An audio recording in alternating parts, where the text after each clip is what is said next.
Hi everyone, welcome back to Spiritual Growth Tarot. I'm Denise, and today I'm reading on Saturday, April 24th, 2021, using the Mondnacht Tarot.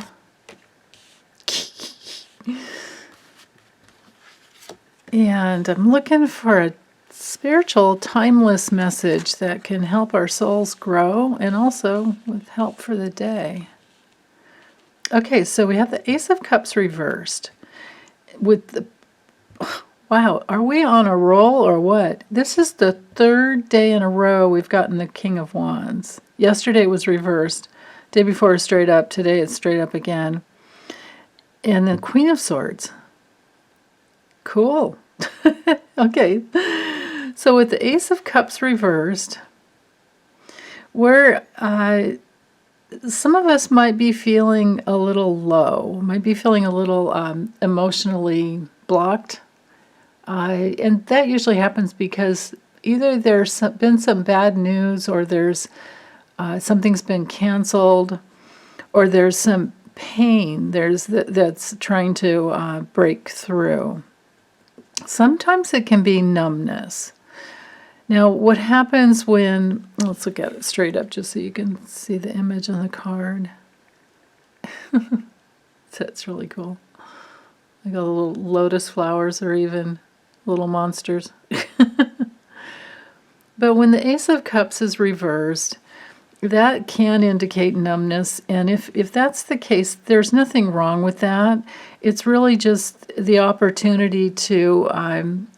as soon as you know that you're numb, if you're feeling, just kind of down and kind of apathetic a little bit, then the best thing to do is not worry about it at all, just to recognize it. Because as soon as you recognize that you're numb, then you're thawing out. You're literally thawing out. And numbness is really just a defense. This could be a little tiny piece, not any bit of who we truly are. It's just a little piece that we brought in to work through. Could be something to do with our childhood, where we had to numb out in order to survive.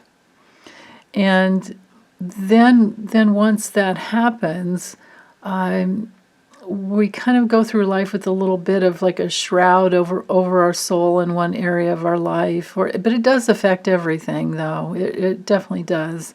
So we have to keep coming back and working to that until it's all the way clear. But it can be part of an emotional reaction where you go into fear, and then you submit in order to keep the connection that you had in your childhood, because the real needs in childhood, of course, have to do with being loved and having safety and comfort and, to be seen and heard, and which turns into being understood as we get older as well. But to have that connection, and this could be like your dad, and this could be your mom, literally. You could have had a very loving, loyal, fearless, dad who was very inspiring, but just a lot of energy. I mean, you can see this with the card. I like that he's holding a little lion. That's really cool. And the salamanders are there to remind us about that, the ability to just regenerate our spirits over and over and over again, or regenerate from the spirit outward. So, the spirit is always just fine. We don't have to do anything with it. It's more about freeing the spirit up. So this would be the process of thawing out previously, what's the right word? Like an energy block that is nothing more than just unprocessed, like unassimilated pain. And it always comes from the past.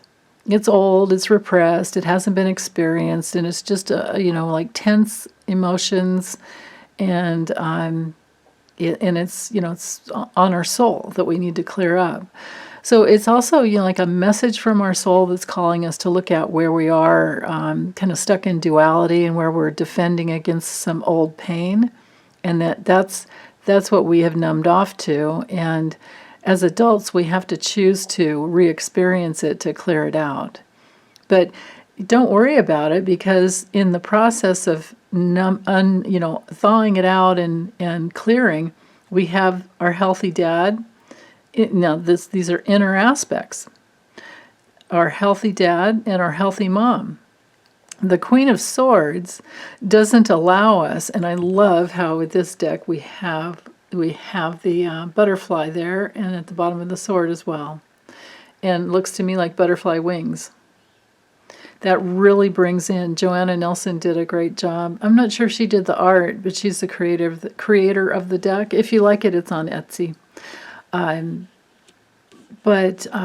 The Queen of Swords is all about not getting stuck in our emotions, about knowing that, hey, I'm strong enough to feel anything, and that's how I get clear and free. That's how my mind will get clear and free. But we don't want to ignore it at all. We just definitely want to go with it and see what's there, because as we work and free that up, if we inspire ourselves to take our, the healthy dad within us and the healthy mom within us, and this could be the Queen of Cups too, or the Queen of Wands, and this could be the King of Cups or the, King of Swords or King of Wands. King of Pentacles could be either, here too as well. But with the swords, we're in the realm of the mind, and with the wands, we're in the realm of the spirit and passion and creativity.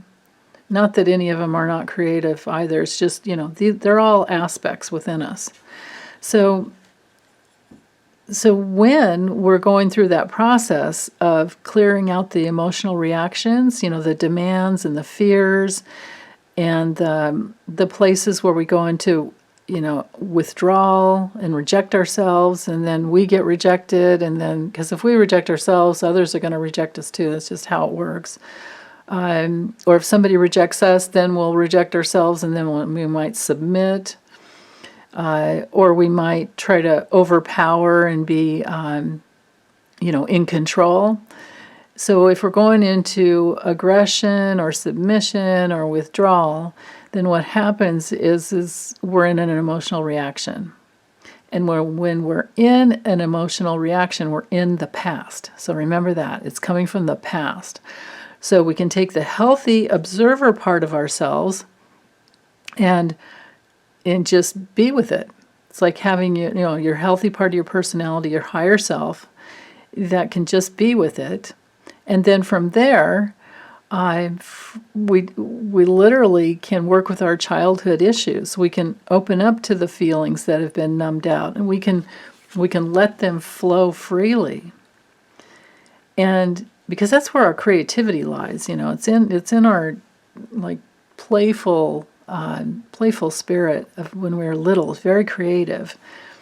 And what happens when we get it all going, then we have more happiness and more love in our life. We have freed up, the center of our being, and that's where all life, comes from. And then we can go through life living in tune with our own unique inner rhythm. We have, more energy and better health. Everything flows better. We're more in, we might have more like divine timing, like synchronicity type of events, because when you're in that benign circle of love and abundance and coming from your real self, then you do have better timing. You definitely have better timing because you're more in alignment with the universal, spiritual, cosmic laws of love. And you also have protection from darkness. It's our love and our light that's our natural protection. And you're more in reality. You're not, you're so much less an illusion. Like from this place, you're kind of blind a little bit. But when you get the feelings flowing and you clear it all out, when you get the emotional reactions, moving and clearing out, then you're free. Your free feelings flow. And everything's better. There's more ease in your life. There's less frustration, and your guidance system is going. She's very intuitive as well. It's just more like maybe a direct knowing. Then with the Queen of Cups, she might be more, empathic. But, intuition is intuition. However it works, it's all beautiful. It's all just great.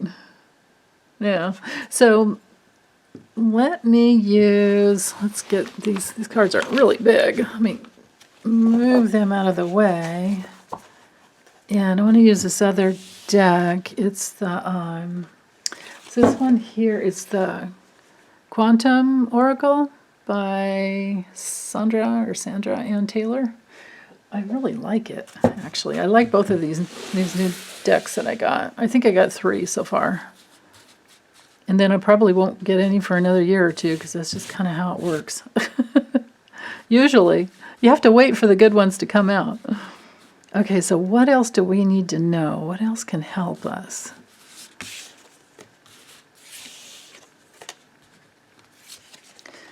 Okay, yeah. Fun, having fun. These cards are I've got to play with them a little bit.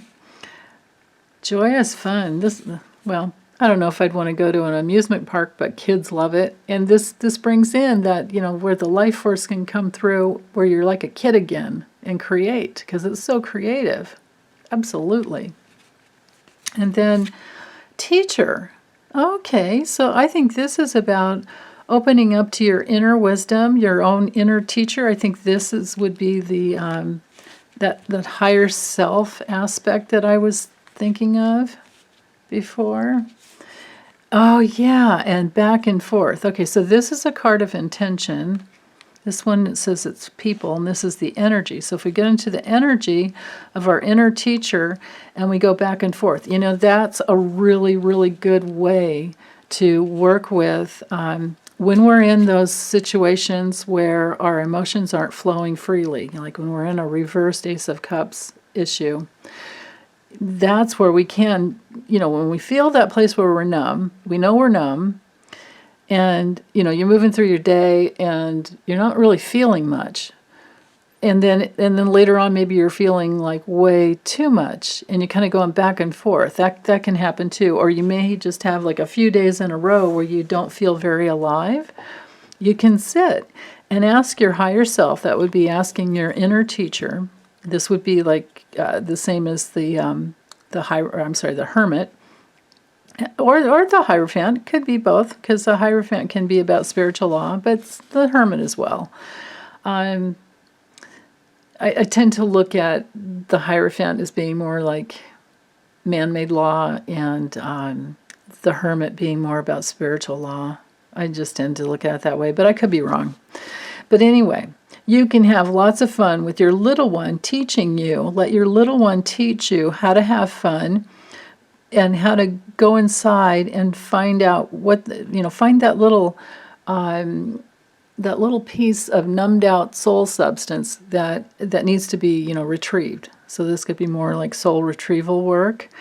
And you let your higher self go back and forth between, you could almost put, now really the higher self is the one that's up top, kind of like right in the middle, actually, now I'm thinking it through.